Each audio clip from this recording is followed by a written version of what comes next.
Hi, I'm Kathy from Stitch It Together, and today I'm going to start designing or thinking about designs for this quilt. This is a huge quilt.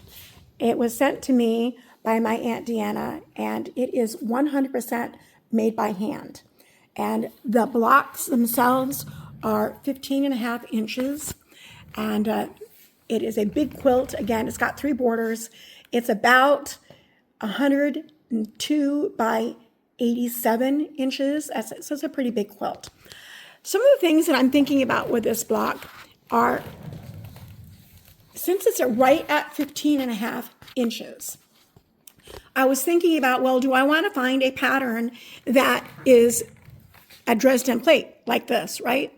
A Dresden plate that would this fit in my throat space? So one of the things, I'm right at the end of at 15.5 inches of where, if I wanted to do these as a block, as a whole block all at once, I would have to base this quilt first.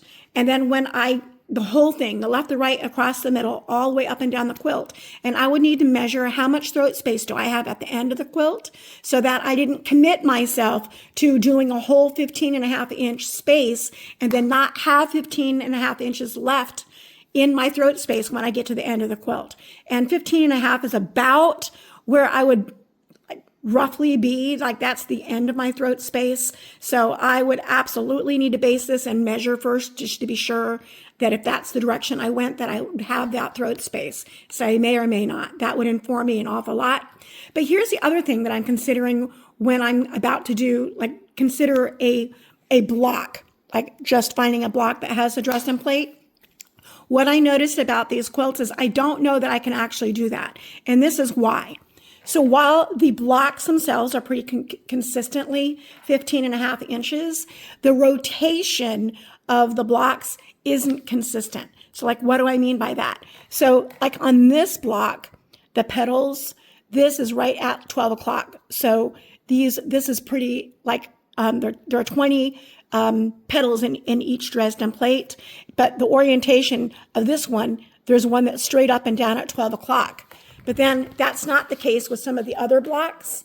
They're not at 12 o'clock. So it means if I designed a pattern for just the block, or if I found one that was just the block, the center portion would always have to be changed, because with the line not in a consistent position, I would constantly have to move that block. So rotate that block to get whatever pattern fits in the center. So probably not going to go with a one-piece block for this that did the petals, unless I did something that wasn't meant to be inside the petals. So those are some of the things I'm thinking about.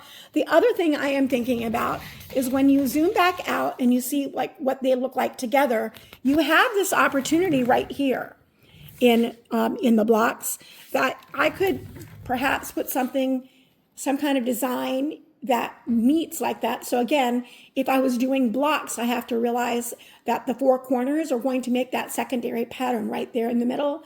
And I want to give that some consideration when I'm thinking about a design.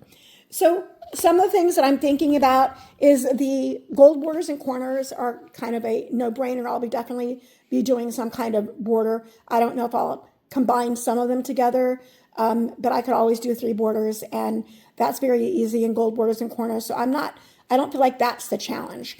But the challenge is going to be, if I found a block, I have to realize that there's going to be a secondary pattern in the middle. And if I found a block, I would have to recognize that I'd probably have to have 2 parts. I'd probably have to have the frame around it and then the center, because I would need to manipulate the center since they're not all at the same 12 o'clock position.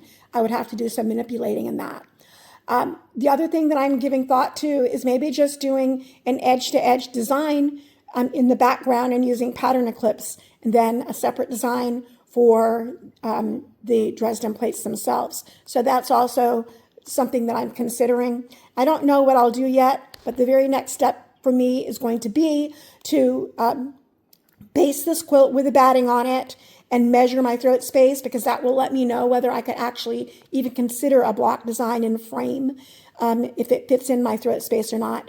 So if it does not, that takes a whole bunch of options right out of the equation. So that's what I'm going to be doing today. those are some of the things that I'm thinking about. I don't know if this will help anybody else. Happy quilting, everybody.